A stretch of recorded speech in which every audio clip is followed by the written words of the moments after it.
Guys, good morning, welcome back to our channel. જય માતાજી, જય શ્રી કૃષ્ણ, હર હર મહાદેવ. મિત્રો કેમ છો? આઈ હોપ કે તમે બધા જ મજામાં છો. અમે પણ મજામાં છીએ.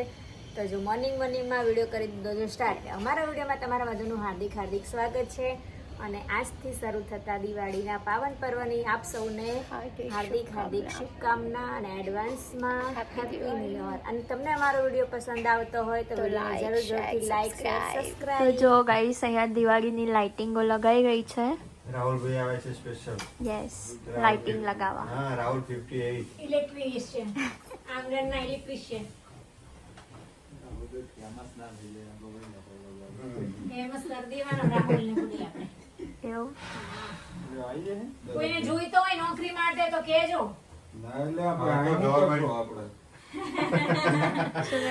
અને આજે તો આજ તો બહુ ઘરમાં ગબાડો પડ્યો ગયો. સાફ સફાઈ થોડી મેં કીધું લૂસી નાખીએ, પછી શાંતિથી બધું કામ કરીએ. આજે સ્લાઇડર બી સાફ કરવાના છે.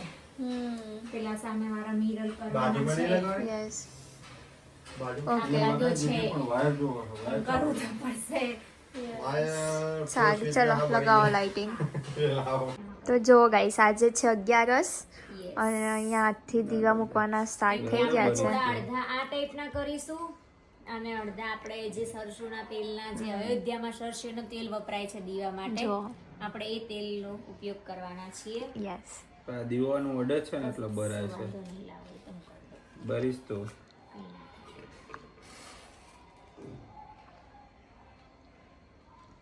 થઈ ગયો. વાહ, ચલો તો હવે દીવા મૂકી લો. આપણે દીવા મૂકીશું. ડેડી મૂકશે, થોડા હું મૂકીશ. તો જો ગાઈસ, દરવાજે તો દીવા મૂકી દીધા. હવે બારી મૂકવાના છે. તુલસીમાં અને અમારા બધા જ્યાં ગમલા મૂકેલા છે ને, યસ, ત્યાં. તો જો ચલો, હજુ આપણે થોડા બીજા પ્રગટાવાના છે, લેતા આવીએ. જો હવે આપણે બીજા દીવા અડધા મૂકી દીધા છે. હજુ બીજા મારે પ્રગટાવાના છે. એ પ્રગટાઈને પાછા આપણે સળંગ લાઈન કરીશું, આ રૂમની પેલી રૂમની. અને જો આજે મસ્ત સાડી પહેરીને આપણે મસ્ત રેડી થઈ ગયા છીએ. અને હવે તહેવારો આવશે એટલે મસ્ત તૈયાર થવાનું, સાડી પહેરવાની. આમ તો આપણે ઘરમાં તો રેગ્યુલર કપડાં, સિમ્પલ ડ્રેસ પહેરતા હોઈએ, પણ તહેવારોમાં સાડી પહેરીએ તો વધારે સુંદર લાગીએ છીએ. અને જો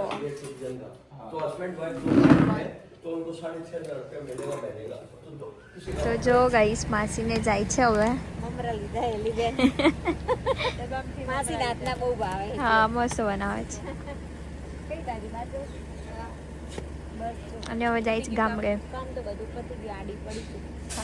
તો મમ્મી, અહીંયા શું બની ગયું છે? જો મસ્ત મોટા ફોડવા વાળું જેવું પેલું મેરેજમાં નહીં શાક હતું એવું શાક. જો અને અંદર નાખું પાણી, રસ્સાવાળું શાક બનાવવાનું અને લાપસી બનાવવાની. કેમ કે આજે માતાજીને પ્રસાદ માટે લાપસી બનાવીશું. અમે દર વખતે બનાવીએ છીએ. કેમ કે બીજી પ્રસાદી પણ લાવીએ છીએ, મીઠાઈ, કાજુ કતરી કે કંઈ પણ. અને લાપસી બી અમે ધરાઈએ જ છીએ. જો લાપસી બનાવીશું અને પછી અમે ખાલી બટાકાનું શાક અને લાપસી જ જમવાનું, રોટલી નહીં બનાવવાની. ઓકે, પહેલેથી અમારો નિયમ છે આવો કે લાપસી ને શાક જ ખાવાનું ધનતેરસના દિવસે. તો જો હવે મેં ગરમ પાણી મૂકી દીધું છે ગોળવાળું. પછી એની અંદર આપણે તેલ નાખવાનું છે. તેલવાળી જ બનાવે. ઘણા લોકો ઘી નાખે, પણ આપણે તેલનું જ મોરણ નાખીએ છીએ. અને જેટલું તેલ વધારે નાખો ને એટલી લાપસી મસ્ત થાય. ધીરે 1 મિનિટ બેલણ કાઢવા દે.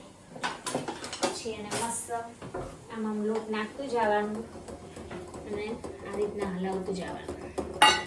થોડો લોટ નાખવો પડશે. તો જો અહીંયા લાપસી બની રહી છે. અને હવે આપણે થોડી વાર મસ્ત ધીમા ગેસે ચડવા દઈશું. પછી એકદમ મસ્ત છૂટી થઈ જશે. ઓકે, પછી અંદર ઘી નાખવાનું અને ખાંડ, દળેલી ખાંડ. બહુ જ મસ્ત લાગે. એમાં તારા પપ્પાને તો બહુ જ ભાવે છે. એમને બહુ ભાવે છે. એમનું ફેવરેટ છે બટાકાનું શાક ને લાપસી. ઓકે, ચલો કરી લો તો. અને જો ગાઈસ, અહીંયા મેં નાની એવી રંગોળી કરી દીધી છે ધનતેરસની, ફ્લાવર અને કલર્સથી. તો તમે કમેન્ટમાં કહેજો કેવી લાગે છે. તો જો હવે અમારી પૂજા કરવાનું સ્ટાર્ટ.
પ્રેમની થાળી.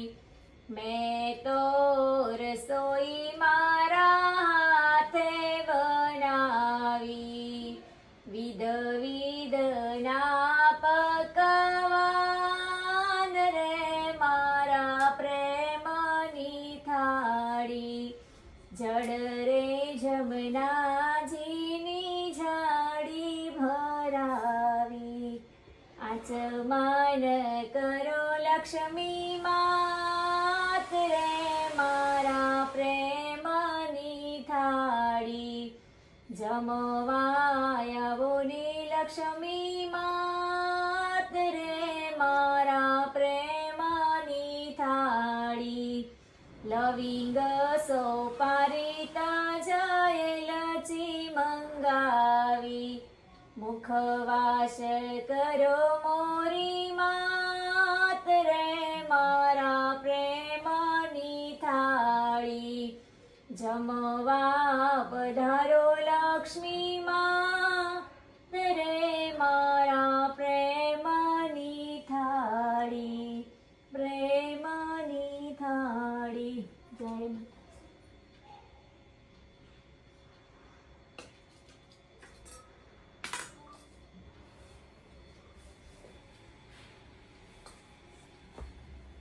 ગજાનંદ ગણપતિ મહારાજ કી જય, હનુમાનજી મહારાજ કી જય, રામચંદ્ર ભગવાન કી જય, કૃષ્ણ કનૈયા લાલ કી જય, સરસ્વતી માત કી જય, કુળદેવી માત કી જય, સનાતન ધર્મની જય, अपने अपने मात पिताની જય, સદગુરુદેવ કી જય. ઓમ નમઃ પાર્વતી પતય, હર હર મહાદેવ.